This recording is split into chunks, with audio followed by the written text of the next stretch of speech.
Good evening सभी विद्यार्थियों का।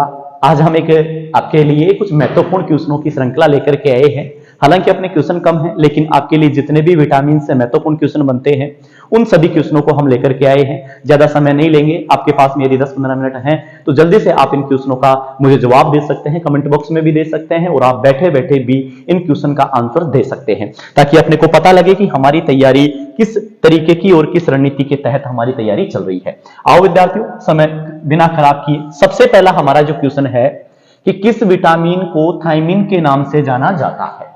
आप सभी को पता होगा कि विटामिन B1 जो होता है उसका रासायनिक नाम क्या है, thiamine. Vitamin B2 riboflavin, vitamin B3 niacin, ये सभी आपको पता होगा। विटामिन थायमिन किसका नाम है, विटामिन B1 का। हमारा आंसर कौन सा होगा, ए होगा विटामिन B1। 4 किलो कैलोरी ऊर्जा प्राप्त की जाती है। आओ विद्यार्थियों, सबसे पहले मैं आपको बता दूं 4.1 किलो कैलोरी ऊर्जा कितने ग्राम कार्बोहाइड्रेट से प्राप्त की जा सकती है, 1 ग्राम कार्बोहाइड्रेट से। किससे, कार्बोहाइड्रेट से। Okay, 4.2 kilo calorie 1 gram protein से। ओके, वहीं बात करें 9.2 किलो कैलोरी ऊर्जा किससे प्राप्त की जाती है, ये हमारी 1 ग्राम वसा से। किससे, 1 ग्राम वसा से। क्वेश्चन क्या है, 4 किलो कैलोरी ऊर्जा किससे प्राप्त की जाती है, 4 ग्राम प्रोटीन से। देखो भाई, 1 ग्राम प्रोटीन से कितनी मिलती है, 4.2, तो 4 ग्राम प्रोटीन से तो बहुत हो जाएगी, लगभग 17 के आसपास आपका आंसर आएगा। 4 ग्राम वसा से तो बहुत ज्यादा चली जाएगी, 1 ग्राम वसा से 9.2 मिलती है।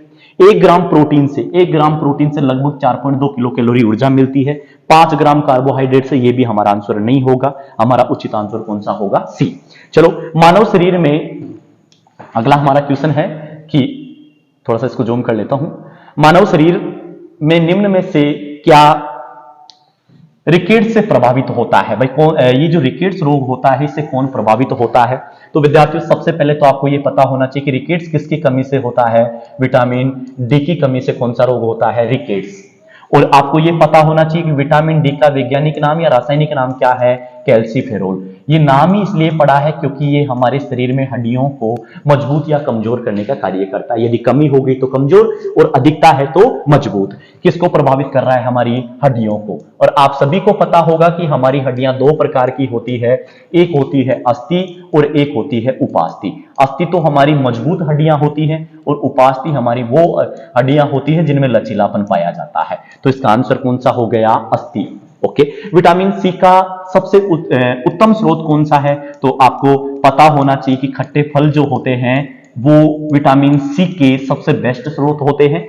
और इसके कारण आपके शरीर में निर्माण होता है कोलेजन तंतुओं का। कौन से तंतुओं का, कोलेजन तंतुओं का। और इन तंतुओं की कमी होने से आपके शरीर में 2 रोग होते हैं, एक स्कर्वी और एक पायरिया।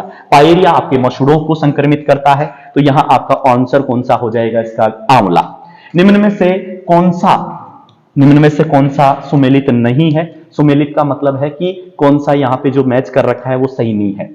विटामिन सी का रासायनिक नाम क्या है, एस्कॉर्बिक अम्ल, ये सही है भाई। विटामिन B1 का थायमिन, ये भी सही है। विटामिन डी का रेटिनोल, ये मैंने अभी आपको बताया था कि विटामिन डी का क्या नाम होता है, कैल्सीफेरोल। फिर रेटिनोल किसका है, ये रेटिनोल विटामिन ए का होता है साथियों। विटामिन B1 का थायमिन, ये दोबारा ऑप्शन जो है रिपीट हो गया, लेकिन ये आपका ये भी आंसर सही है, ये भी सही है और ये भी सही है। विटामिन डी का नाम क्या होता है, कैल्सीफेरोल। अगले क्वेश्चन पे बढ़ते हैं साथियों, जल्दी से आप लोग भी जवाब देते जाओ। हमारा अगला क्वेश्चन जो है, वसा में घुलनशील विटामिन कौन सी है। तो साथियों, इस क्वेश्चन को समझना है। सबसे पहले किसकी बात हो रही है, वसा की। ये आपको याद रखना है, जल में घुलनशील विटामिन कौन सी है, जल में घुलनशील विटामिन होती है बी और सी। और वसा में घुलनशील, देखो इस चीज को समझना है आपको, वसा में घुलनशील विटामिन कौन सी है। बाकी की जितनी भी विटामिन बच गई वो सभी किस में घुलनशील होगी, वसा में। आपकी BCI गया, A, D, E, K, ये आपकी किस में घुलनशील होती है, वसा में घुलनशील होती है। वसा में घुलनशील विटामिन कौन सा नहीं है, तो साथियों विटामिन बी और सी किस में घुलनशील होती है, जल में घुलनशील होती है, ये वसा में नहीं घुलती है। ओके, अगले क्वेश्चन पे बढ़ते हैं। उससे पहले आप लोग अगर YouTube चैनल पे नए जुड़े हो तो इस चैनल को सब्सक्राइब जरूर कर देना, ताकि हमारे अगले वीडियो की नोटिफिकेशन आपको मिलती रहे। यह विटामिन टोकोफेरोल होता है। देखो टोकोफेरोल जो होता है वो विटामिन ई का रासायनिक नाम होता है टोकोफेरोल, विटामिन के का नाम होता है फिनोक्विनोल। तो यहाँ पे टोकोफेरोल किसका होगा? विटामिन ई का। विटामिन ई का लिए याद रखना, इसे सुंदरता की विटामिन भी कहते हैं और इसकी कमी से नपुंसकता और बांझपन जैसे रोग भी उत्पन्न होते हैं। हमारा अगला क्वेश्चन है, सूर्य की किरणें मानव के लिए किस प्रकार से उपयोगी होती है? तो आपको पता होगा हमारी त्वचा के अंदर पाया जाता है कोलेस्ट्रॉल। त्वचा के नीचे कौन होता है? कोलेस्ट्रॉल। और जब इस कोलेस्ट्रॉल पर सूर्य की किरणें यूवी रेज पड़ती हैं तो ये यूवी रेज से कोलेस्ट्रॉल बदल जाता है विटामिन डी में। चलो भाई आते हैं, सूर्य की किरणें मानव शरीर के लिए किस लिए उपयोगी होती हैं? त्वचा के को विटामिन डी देती है, ये भी सही है, इसीलिए इसको क्या कहते हैं? त्वचा की विटामिन डी कहते हैं, हार्मोनल विटामिन डी कहते हैं। हड्डियों में दांतों को मजबूत करती है, हालांकि ये भी आंसर ठीक हो सकता है क्योंकि कैल्सीफेरोल जो होता है ये इसमें कैल्शियम का उत्पादन होता है जिससे हमारी हड्डियां मजबूत होती हैं, लेकिन इसका एग्जैक्ट आंसर कौन सा होगा? त्वचा की विटामिन बी किसको कहते हैं? डी को कहते हैं। अगला है, विटामिन सी की कमी से कौन सा रोग होता है? विटामिन सी की कमी से कौन सा रोग होता है? आप सभी को पता है स्कर्वी जो होता है, और एक नाम और याद कर लेना, पायरिया।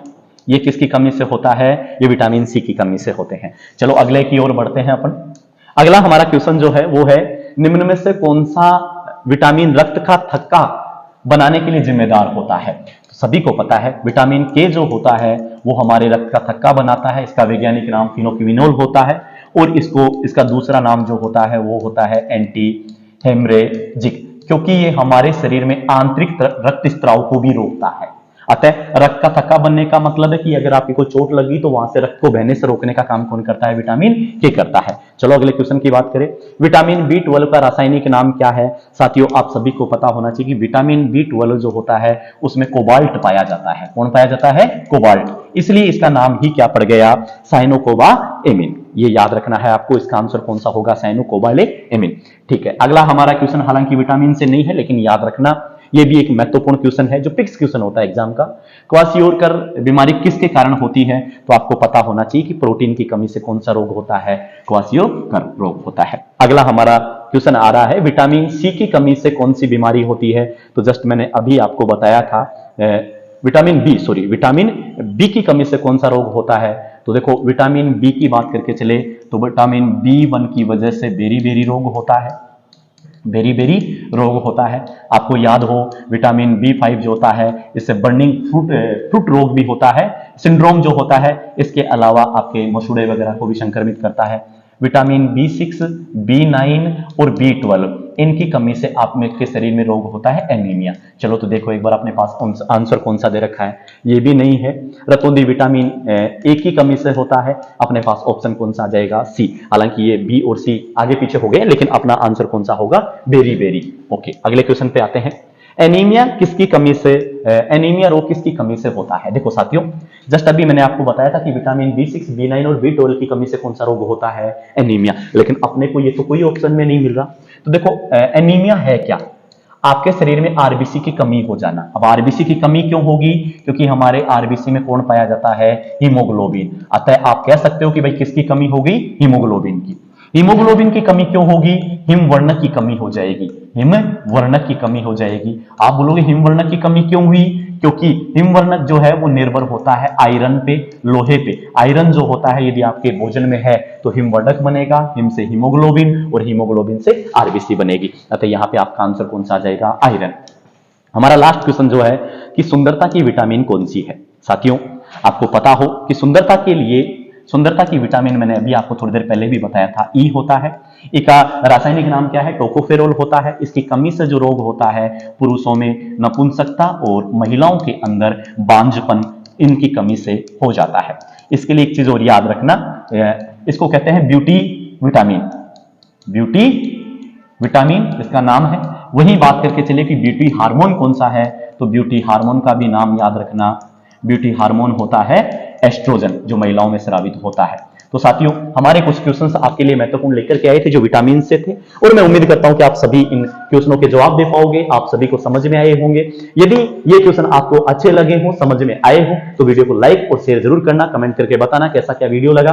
इसके अलावा आप सभी को यदि नए जुड़े हो तो सब्सक्राइब जरूर कर लेना। मिलते हैं अगले वीडियो में कुछ महत्वपूर्ण श्रृंखला के साथ में, तब तक के लिए सभी विद्यार्थियों का धन्यवाद। जय हिंद, जय भारत साथियों।